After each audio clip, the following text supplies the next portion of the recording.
Bonsoir à tous, bienvenue dans votre 19h. À la une ce soir, nous reviendrons sur cette grande mobilisation générale à Mamoudzou dans le cadre de l'opération Île Morte. Des milliers de personnes réunies dans les rues du chef-lieu pour soutenir les victimes des violences ces dernières semaines au sein du territoire. Les images au cours de ce JTM juste après les titres.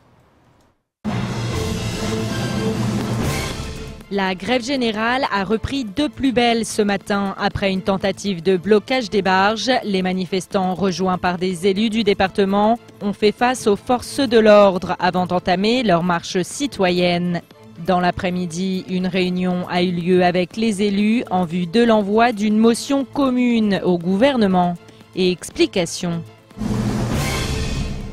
Le salon de l'agriculture 2018 se tient actuellement porte de Versailles à Paris. Mayotte y est représentée par le biais de l'association Saveurs et Senteurs et de producteurs locaux. Objectif, faire découvrir au plus grand nombre la production agricole mahoraise. Reportage à Paris, au cœur d'une manifestation haute en couleurs.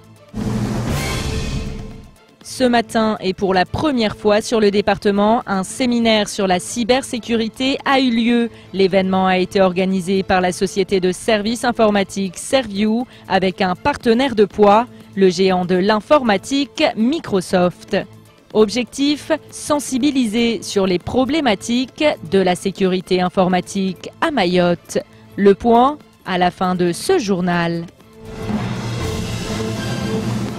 Pas de vie ce mardi à Mamoudzou, commerce, administration, route ou bien encore les rotations de barges ont fait l'objet de fermetures et de perturbations. Les rues du chef-lieu appartenaient au peuple le temps d'une journée pour dire stop. Stop à l'insécurité, mais également soutenir les victimes des violences quotidiennes. L'opération Île Morte semble avoir fonctionné.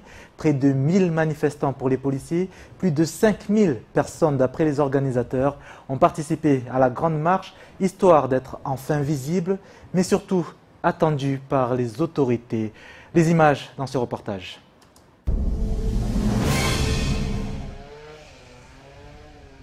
Des images du chef-lieu du 101e département en pleine semaine, rarissimes.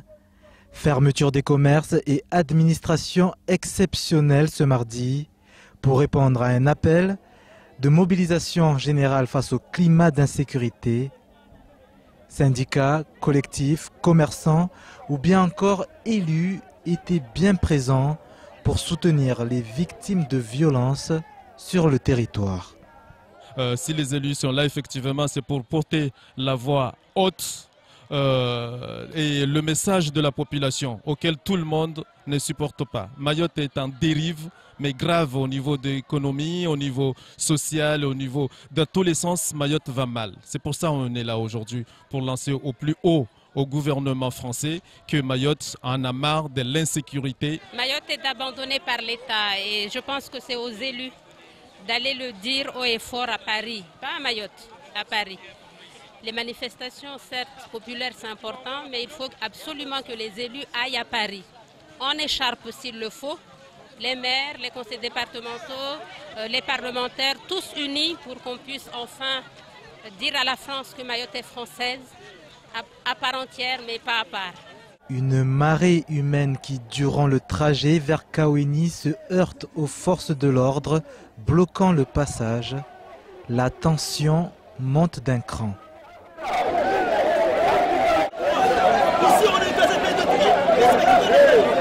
On est là pour montrer le mot qui touche le département. D'ailleurs, nous savons même que vous avez besoin des moyens. Et avec ces images, avec cette mobilisation, ça vous donne aussi des moyens pour prouver qu'il y a un besoin dans ce département. Pour préserver tout le monde. Donc notre démarche, faites quelque chose d'exemplaire et juste d'assurer notre sécurité, de nous accompagner. Après plusieurs minutes de négociation, les gendarmes mobiles finissent par reculer et ouvrent le passage. Le cortège prend par la suite la direction du tribunal de grande instance pour faire passer un message aux autorités judiciaires. Nous voulons des punitions exemplaires pour tous les actes commis dans ce pays. Nous sommes en France, nous sommes dans notre pays de droit. Il est demandé à ces autorités de se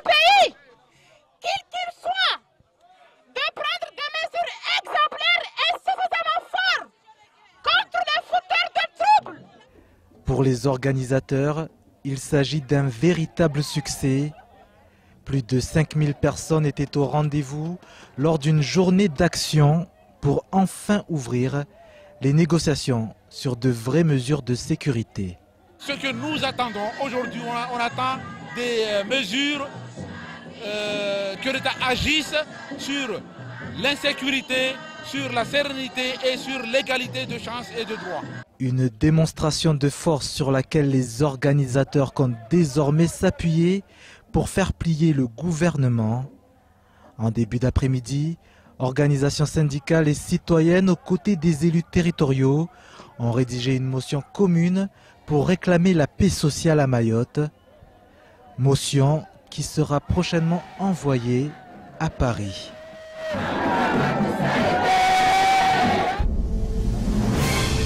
Succès donc du mouvement du jour et de cette unité générale avec la présence remarquée ce mardi de l'ensemble des élus du territoire dont le parlementaire Hassani Abdallah.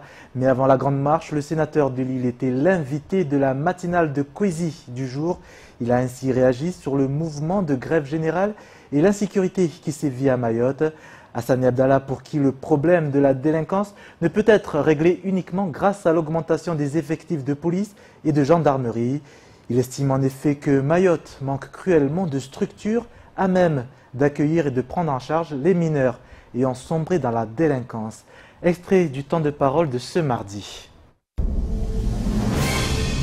Les différents gouvernements qui sont passés ont essayé de nous envoyer des renforts. On l'a vu. Mais est-ce qu'ils vont jusqu'au bout? Ça, c'est la question qu'on peut se poser. Aujourd'hui, comme vous le savez, le ministre de l'Intérieur a parlé, il nous a envoyé un courrier pour nous dire qu'ils sont en train de mener une étude pour mettre Mayotte en zone de sécurité prioritaire. C'est une très bonne chose parce que ça va trop loin. Mais ce que la population veut, c'est que quand on interpelle des gens, des délinquants, qu'on ne les voit pas le lendemain dans la rue. Mais la loi, on ne peut pas faire autrement. Parce qu'en général, ce sont des jeunes, mais on n'a pas d'endroit pour les mettre. Donc, il faut essayer d'aller vers des centres pour garder ces jeunes. Autre politique pour réagir justement sur ce mouvement de grève générale. Il est en plateau avec nous. Bonsoir Bakara Liboto. Bonsoir et bonsoir à l'ensemble de la population qui nous regarde et qui nous écoute. Bienvenue dans ce 19h. Alors j'ai envie de vous poser la question. Les élus se joignent enfin à cette grève générale une semaine après le début du mouvement. J'ai envie de vous demander pourquoi que maintenant? Je voudrais tout d'abord dire bravo aux organisateurs, bravo aux Maoris, bravo à Mayotte pour la réussite de cette manifestation. Concernant la question, maintenant les élus rejoignent le mouvement, moi je ne vois pas les choses de cette façon. Personnellement, j'ai toujours participé au mouvement organisé jusqu'à présent, que ce soit pour la lutte contre l'insécurité, que pour la vie chère, etc. Mais cette fois-ci, je me dis, nous sommes dans une période un peu particulière, qui est la période de campagne.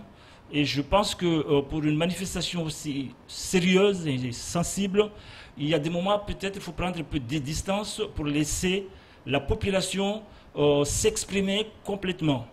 Ça n'empêche de m'exprimer. Elle vous reproche parfois cette absence. Est-ce que vous l'entendez justement? Non, mais j'ai bien entendu, mais c'est ce que je dis justement. Il y a des moments, il y a des périodes, je pense franchement qu'il faut laisser la population s'exprimer librement au-delà de la présence des élus. Bien sûr, quand les élus sont là, c'est toujours bien, mais le rôle essentiel des élus, ce n'est pas de descendre dans les rues, ce n'est pas d'aller manifester, même s'il faut accompagner de temps en temps la population, mais c'est surtout défendre les dossiers, porter les doléances des Mahorais au plus haut niveau, je veux dire à Paris plus particulièrement. Et pour vous, ce n'est pas fait correctement? Personnellement, je suis très solidaire. J'ai toujours été solidaire, c'est légitime que la population s'exprime, mais je considère que si la population est obligée quelque part de descendre dans les rues aujourd'hui, c'est que quelque part, il y a un travail qui n'a pas été fait. Et ce travail, c'est celui des élus que nous sommes, puisque c'est à nous de porter ce message très haut. Et la solution des problèmes de Mayotte ne se trouve plus à Mayotte. l'essentiel des solutions, ou plutôt la solution avec L majuscule, se trouve à Paris. Pour vous, c'est ce qui explique que la voix du 5e département n'est pas audible à Paris? C'est ce que je considère personnellement. C'est l'incompétence de nos élus? Non, je ne parle pas d'incompétence. La plupart des élus sont compétents. En tout cas, ceux qui représentent Mayotte à Paris. On a eu cette chance-là. Mais c'est vrai, être compétent ne veut pas dire forcément être efficace. Et ne veut pas dire forcément être à même de mieux défendre le dossier des Mahorais. On peut être efficace, compétent dans un domaine, mais pas forcément efficace. Et c'est ce qui se passe aujourd'hui au niveau des Mahorais dans l'ensemble des Mahorais.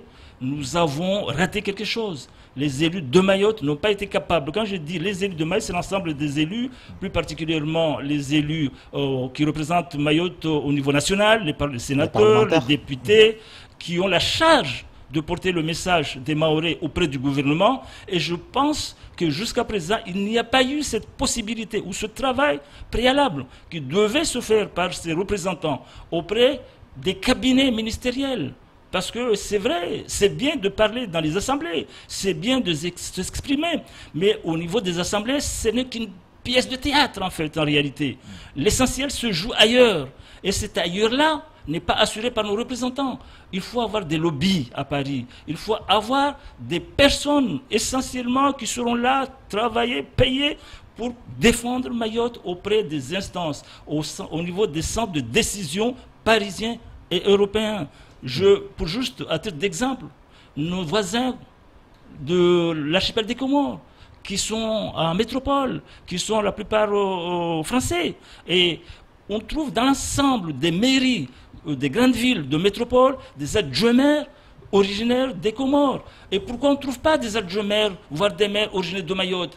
Au lieu d'envoyer des procurations à Mayotte, il serait mieux que les Mahorais s'inscrivent dans ces mairies-là pour qu'ils puissent voter, pour qu'ils puissent peser et pouvoir défendre les intérêts de Mayotte. Et ces Mahorais seraient un relais auprès de nos représentants nationaux pour que nous puissions ensemble travailler et défendre nos intérêts. Il manque cette façon de faire. Et il faut, et c'est ce que moi personnellement, je vais m'engager pour que nous puissions créer des réseaux, des lobbies pour accompagner les parlementaires, ce qui n'est pas le cas aujourd'hui. En matière de sécurité, parce qu'ici on parle d'insécurité, de violence à Mayotte actuellement, si vous êtes élu député, je rappelle que vous êtes candidat dans la première circonscription, dont les élections sont prévues le 18 et 25 mars prochain, comment améliorerez-vous la situation dans le département en matière de sécurité? C'est sûr que ce serait prétentieux de dire que j'aurai la solution tout de suite. Mais je dis, avant d'aller recourir, avant d'aller vouloir faire des textes de loi, il faut d'abord demander, ou en tout cas aller auprès du gouvernement pour que les lois existantes, il y en a des lois qui existent qui pourraient nous aider, que ces lois puissent être appliquées à Mayotte. C'est ça le vrai problème. La plupart des lois qui peuvent être utiles à Mayotte ne sont pas appliquées à Mayotte. Quand on regarde aussi au niveau, ne serait-ce qu'au niveau aujourd'hui on parle de la zone prioritaire, de sécurité prioritaire, ça fait plusieurs années qu'on est là-dessus. Je me rappelle il y a 3 ans, la mairie de Mamoudzou, quand le ministre était là, avait déjà demandé cela. Justement, Bakary Boto, parler d'études, est-ce que pour vous, c'est réellement le moment de parler d'études de cette zone de sécurité prioritaire, alors que vous le demandez, vous l'avez annoncé depuis bien longtemps? Vous savez, on connaît tout de Mayotte. C'est lui qui dira que la problématique ou les problématiques mahoraises ne sont pas connues à Paris, c'est pas vrai. On connaît tout de Mayotte. Le problème, c'est que on s'imagine ici que tous les 4 matins, les ministres, quand ils se réveillent, pensent à Mayotte. Mais non, ils ont autre chose à faire que ça. Personne ne pensera à Mayotte s'il n'y a personne qui le rappelle au fur et à mesure, chaque jour, régulièrement, que Mayotte est là, qu'il y a des problèmes de Mahorais et qu'il faut résoudre. Et ça ne se fait pas régulièrement. Et on n'a pas les réseaux pour ça, on n'a pas les structures pour ça, on ne travaille pas pour cela. L'unité des élus n'est pas essentielle dans ce cas-là. On a vu hier, il y avait une réunion qui réunissait conseillers départementaux et maires à l'initiative de Anchi Abamana et Raïssa Andu, respectivement maire de Sada et conseillère départementale de Kungu, pour envoyer des mesures d'urgence à Paris. Une motion commune a été signée aujourd'hui avec les organisations syndicales et citoyennes.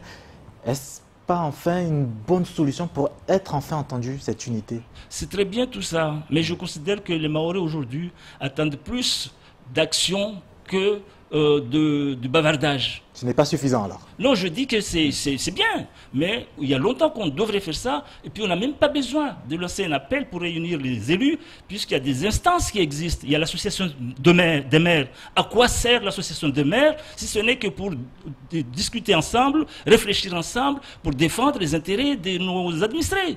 À quoi sert le conseil départemental si ce n'est que pour travailler là-dessus? Et il y a la possibilité de pouvoir réunir à la fois les maires, les conseillers départementaux, les parlementaires. Qu'est-ce qui les en a empêchés jusqu'à là? Qu'est-ce qui nous en a empêchés de nous réunir? On en a beaucoup parlé pendant les campagnes, de travailler ensemble. Et pourquoi on oublie maintenant? Donc les réunions, les bavardages, les initiatives, certes bonnes, mais je pense aujourd'hui que ce n'est pas ce qui attendent les Mahorais. Les Mahorais attendent des actions et des résultats. Et c'est à Paris qu'on peut avoir ces résultats en ayant là où il le faut et au bon moment.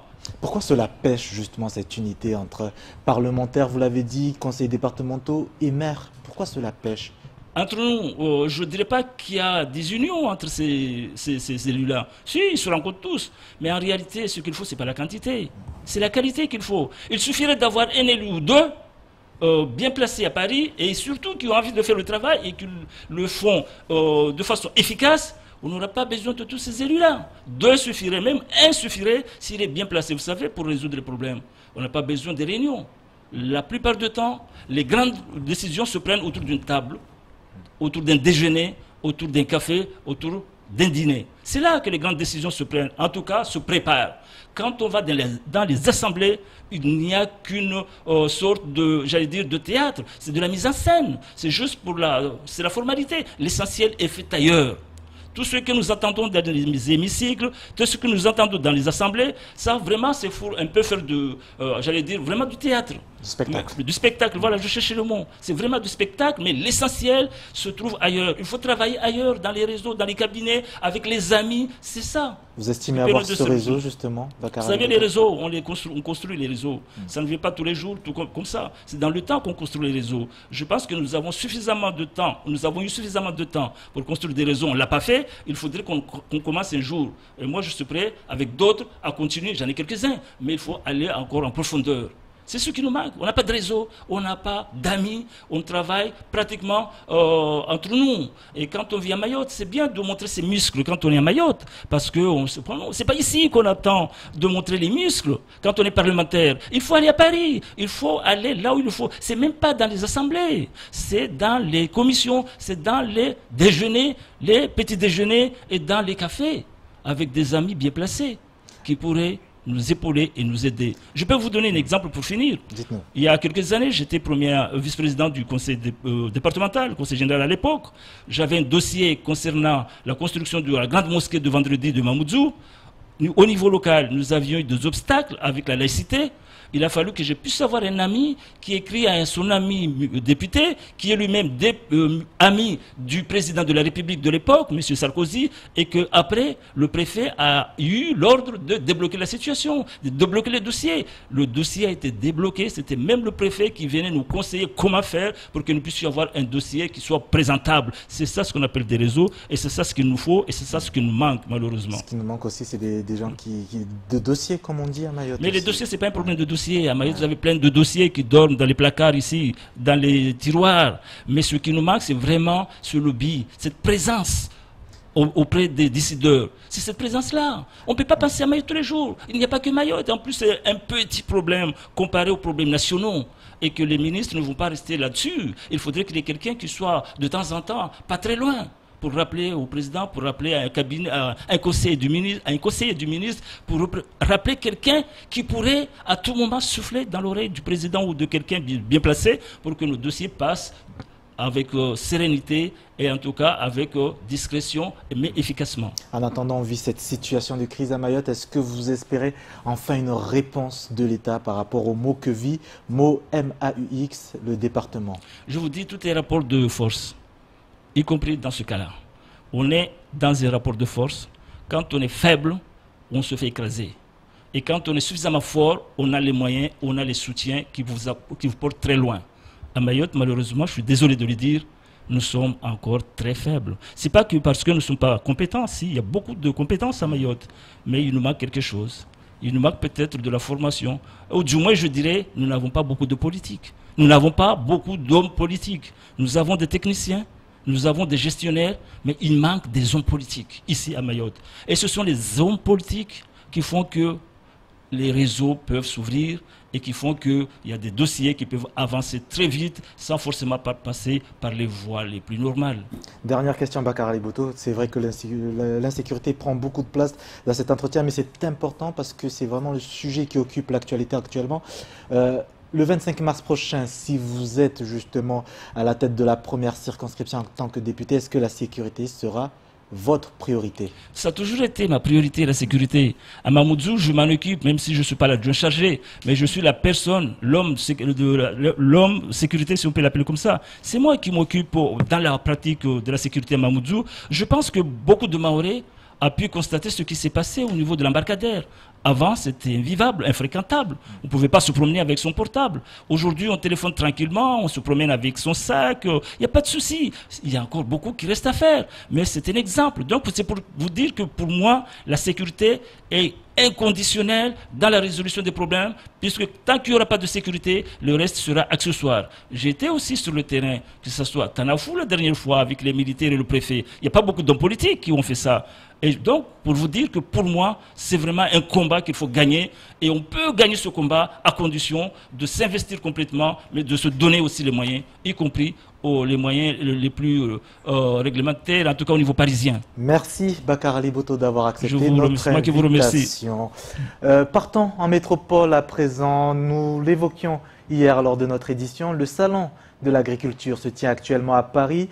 Mayotte participe à ce grand événement national grâce à l'association Saveurs et Senteurs et plusieurs producteurs. L'occasion de mettre en avant le savoir-faire local, mais surtout une belle vitrine pour l'île au Lagon pour promouvoir l'agriculture locale. Des produits made in Mayotte qui ont fière allure et attirent les visiteurs. Reportage de Pierre Bellouti et de notre correspondant à Paris, Maurice Cessé. C'est la manifestation la plus populaire en France. Le Salon international de l'agriculture a lieu actuellement au Parc des Expositions à Paris. Culture et filières végétales, élevage, culture et métiers de l'agriculture, produits des régions de France, d'outre-mer et du monde. Parmi les différents univers et les plus de 1000 exposants, l'île au Lagon et ses représentants se sont fait une place. Pour ce salon, il y a 4 producteurs transformateurs qui sont ici, avec moi et un technicien de la Chambre, mais c'est aussi une opération en partenariat avec le département de Mayotte et la CDTM, Comité de tourisme de Mayotte. C'est une occasion de mettre en avant la production locale de Mayotte et surtout la transformation des produits à travers les confitures ou à travers les agrumes, mettre en avant le métier de l'agriculture à Mayotte. Au cœur du plus grand marché de France des produits du terroir, on retrouve Saboutia Abdourahmane. Représentante de l'exploitation agricole Jardin d'Éden, elle propose des produits originaux issus de l'agriculture mahoraise. Ce sont des fruits, la majorité des fruits sortent de mon exploitation. Parce que je vends rarement les fruits, mais je les transforme en confiture ou en achar qui est des condimentables salés et pimentés. Ce que j'aime le plus, c'est par exemple utiliser la banane, la citrouille et les mangues. Banane, citrouille, mangue, combava, autant de produits qui attirent l'œil et attisent la curiosité des visiteurs. En effet, depuis le début du salon, les producteurs mahorais ont la cote auprès des visiteurs venus du monde entier. Ils sont surpris par exemple de comment on arrive à mettre en valeur la banane. Il y a des gens qui disent qu'ils n'aiment pas la banane, mais dès qu'ils goûtent la confiture de banane, ils aiment. Et qui ne connaissent pas la combava, ils voient que la banane, on peut le mélanger avec la combava, on peut mélanger aussi avec le fruit de la passion. Quand ils goûtent aussi l'orange de Mayotte, ils sont surpris qu'elle est acidulée, pas d'acidité à rajouter et tout. Ils sont surpris parce qu'ils ne connaissent pas. Si l'agriculture à Mayotte reste en voie de développement, elle a déjà toute sa place au sein du plus grand salon agricole français. Et ce n'est là qu'un début. Merci d'être avec nous. À présent, état des lieux du reste de l'actualité locale de ce mardi 26 février dans les brèves de Pierre Bellouti et Leslie Vimenet. Ils sont désormais tous connus. Suite à l'annulation du scrutin par le Conseil constitutionnel le 19 janvier dernier, les élections législatives partielles dans la première circonscription de Mayotte ont été programmées les 18 et 25 mars prochains. La date limite de dépôt des candidatures avait ainsi été fixée au vendredi 23 février dernier. Dans ces conditions, hier, la préfecture a publié la liste définitive des candidats pour le premier tour. Alors qu'ils n'étaient pas moins de 15 en juin 2017, ils sont désormais 8 à postuler pour siéger au Palais Bourbon. Il s'agit de Big Miki Dadi Abdullah, Alexandre Al-Suet, Ramlati Ali, Bouana Dinoureini, Bakar Mouta, Bakar Aliboto, Daniel Zaidani et enfin Elad Chakrina. La campagne est donc officiellement lancée et elle apparaît très indécise. En effet, pour l'heure, une seule chose est sûre, le ou la députée de la première circonscription de Mayotte se trouve dans la liste précédemment citée. Les mois et les années passent et malgré les difficultés rencontrées, Mayotte reste toujours considérée comme un Eldorado pour des milliers de migrants. Dernière preuve en date, les 23 et 24 février dernier, les services des douanes ont intercepté un kwassa transportant 34 passagers en situation irrégulière, dont 2 trafiquants de migrants. De son côté, durant ces 2 mêmes journées, la police aux frontières a arrêté 2 kwassas, avec à leur bord 22 passagers et 2 passeurs. Au total, ces 52 ressortissants comoriens ont fait l'objet de procédures administratives avec notification de mesures d'éloignement via le centre de rétention de Mayotte. Les 4 passeurs ont pour leur part été placés en garde à vue. À l'issue, ils ont été déférés devant la justice dans le cadre d'une procédure de comparution en reconnaissance de culpabilité préalable. Ils ont tous été condamnés à 6 mois de prison avec sursis et 3 ans d'interdiction du territoire français. Placés ensuite au CRA, ils ont fait l'objet d'une reconduite à la frontière. Du 1er au 8 mars 2018, l'association Hippocampe 976 organise une formation BAFA, brevet d'aptitude aux fonctions d'animateur. Elle aura lieu au collège de Ouangani en internat, dans le cadre du projet d'éducation et de lutte contre la délinquance de l'association. Pour cette session, 30 candidats de 17 à 39 ans ont été choisis, venant de la grande comme de la petite terre. Hippocampe 976 souhaite réaliser cette session de formation afin de permettre aux futurs animateurs d'assurer la sécurité physique, morale et affective des enfants et des jeunes en accueil collectif de mineurs. En effet, comme l'affirme l'association, ces accueils collectifs de mineurs sont des lieux de vie, de socialisation et d'épanouissement. Pour l'enfant, c'est un lieu de détente, de découverte, d'activités ludiques, éducatives, socio-culturelles ou sportives. Un moyen efficace de lutter contre l'oisiveté donc, source de délinquance à Mayotte. Sécurité industrielle pour terminer. Pour la première fois à Mayotte, la société de services informatiques Serviu a organisé un séminaire avec un partenaire de référence, Microsoft. Objectif, sensibiliser leurs clients et partenaires sur les problématiques de la sécurité informatique à Mayotte, que ce soit aussi bien pour les collectivités, les entreprises privées ou encore les associations. À quelques mois de l'entrée en vigueur du règlement général sur la protection des données, les professionnels doivent désormais concentrer leur action sur la mise en conformité aux nouvelles règles applicables dès le mois de mai prochain. Explication dans ce reportage d'Adèle Laurent. La technologie évolue de plus en plus rapidement, se complexifie, se multiplie. L'accès à ces nouvelles technologies progresse partout dans le monde et Mayotte n'échappe pas à la règle. Le haut débit a beaucoup évolué. Nos ménages, c'est vrai qu'ils sont encore en deçà de ce qu'on a dans les autres départements de métropole. Mais il y a beaucoup d'évolutions, il y a des progrès. Nos opérateurs sont là. Ils en parlent. Nous avons le très haut débit qui arrive à Mayotte. Ça veut dire que nous serons tous connectés. Que ce soit dans nos téléphones, que ce soit dans nos maisons et que ce soit dans nos entreprises. Tous connectés et donc tous vulnérables. C'était d'ailleurs l'objet du séminaire de ce matin, lors duquel la société de services informatiques Serviu a fait venir des experts américains travaillant chez le géant informatique Microsoft. Michael Noël, l'un d'entre eux, est venu présenter MS Office 365, une plateforme de collaboration sécurisée. Il nous en dit plus sur les dangers que peuvent représenter les virus informatiques. It's becoming very common for massive attacks to be taking place against not just governmental organizations, but also pretty much any organization around the world. And because of this, it becomes very, very important to be able to secure your infrastructure and to be able to protect yourselves against these modern types of attacks.